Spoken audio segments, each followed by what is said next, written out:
Y'all want to talk about vampires again?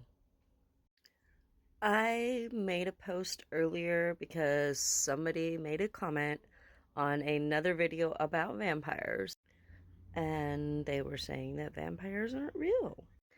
And I mentioned that there are vampire balls and showed the vampire codex.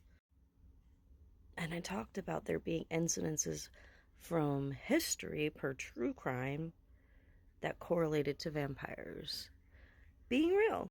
Having told someone that I think that they need to get their facts checked, I gotta do the service and educate the class. As it turns out, I know quite a bit about this topic. In fact, within the vampire subculture, people might call me what is known as a dark swab. If you know, you know. So I decided to begin my vampire true crime series here. And if you've ever watched any of my other vampire content, you know that I've talked about the Carter brothers in New Orleans as one of the true crime incidences per sanguinarianism.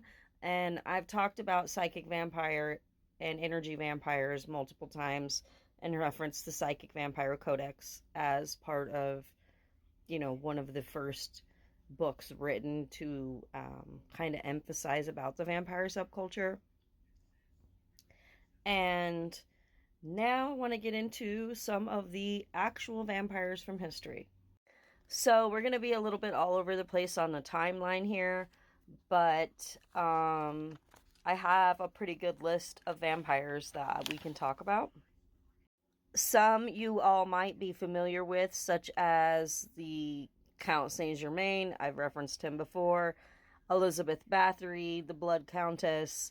And then there might be some newer, possibly known to those who are enthusiasts about this, names on the list, and other vampires in history, such as Daria Saltykova, Eleonora von Schwarzenberg, Marcelo Costa de Andrade, Nicholas Clow, Fritz Harman, James Riva, Richard Chase, Tsutomu Miyazaki, and, the list kind of goes on from there.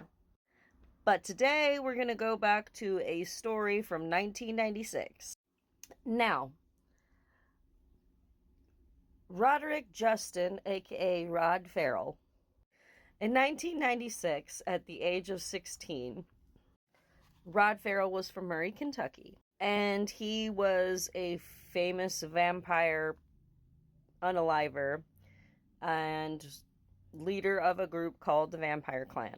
He was sired by a person named Stephen Jaden Murphy, and he first got interested in vampirism because of beginning playing the role-playing game Vampire the Masquerade.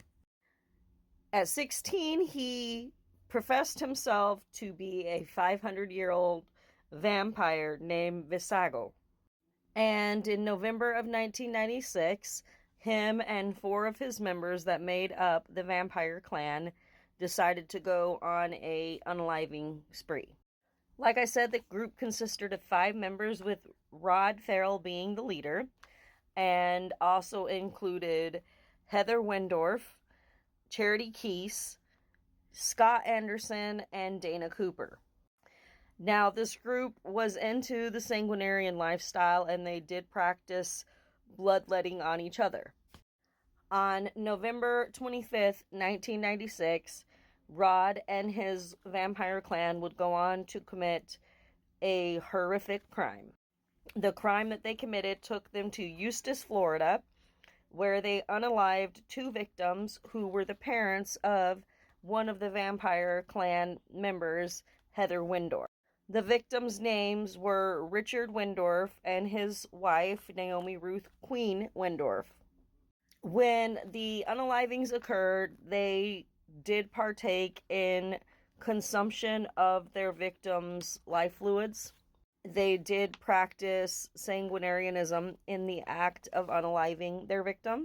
And when interviewed about the unaliving of Richard and Ruth, Rod Farrell professed to feeling a rush during the unalivings and a feeling likened to feeling like a god.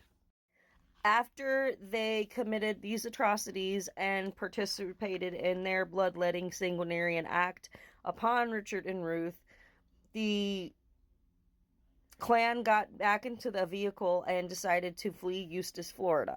They made their way towards Louisiana, and it so happened that 3 days later, on November the 28th, 1996, the vampire clan was apprehended in Baton Rouge, Louisiana. Now, I can't go into all of the graphic details of what was done to Richard and Ruth because we are on, this app and I don't want to get myself in trouble. But I can tell you that you can go look. If you Google the vampire murders,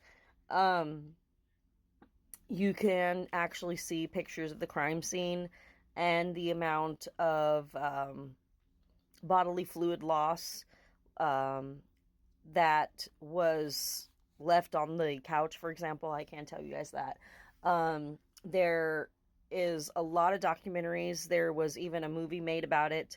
And at the end of the day, when I said vampires are real, I was referencing the fact that yes, vampires are very real and around us in many different ways, but might not necessarily be vampires in the Bram Stoker's version, which, to be frank with you, Bram Stoker is not the first person that ever popularized vampires in fiction. There has been the myth of the vampire in multiple cultures throughout history, and there's various different types and different feelings about that. But when it comes to the base tax of human beings, those who look like us, who are dangerous and predatory sorts, who do consume life fluids and even sometimes consume victims, they're very real. So when I said that, I meant it fully, and this is just one of the horrible examples of, vampirism gone absolutely wrong and horrible. But when it comes to the vampire subculture itself, with like the balls and people who practice, most people are about consent. And I've talked about this before. When you go to the vampire ball, people aren't going to be trying to predate on you, like trying to, consume your life fluid, like, I want to suck your blood. That's not going to be what is really going to happen. Like, people who do things like that vet a lot because of bloodborne illnesses, and because there are people who go to like really crazy extremes. And so this is a subculture where people look out for each other and try to keep everybody safe, but that doesn't mean it doesn't exist. It very much does exist. And this case here with the vampire clan is just one of many stories that I'm going to be telling you guys.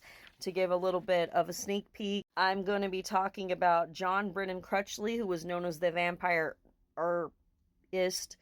and that also took place in Florida. That took place in Malabar, Florida in 1985, and is, again, another very brutal, horrifying true crime story about unaliving and sanguinarian acts, torture and torment and kidnapping, like SA, everything you can think of is in it. And then I have the story that took place in Parker, Florida in 2011 with Stephanie Pisty and the Jacob Hendershot case, where it was a really big deal. I'm going to talk about it in another episode, like I said, but this group of people lured this young man, a 16-year-old boy, unalived him, and then when his body was found later, one of the culprits of the crime, she professed during her interview to being a werewolf and a vampire, and identified that way. And in many of the documentaries that it's featured in about this story, she's called a gothic vampire, or like a vampire hybrid. And they really reference a lot of her having been interested in the vampire subculture because she cited it after doing this horrible thing that they did to Jacob Hendershot in July 14th of 2011 is when they actually found his body. And again, that's just a terrible story that I will be touching on with relevance to true, real vampires.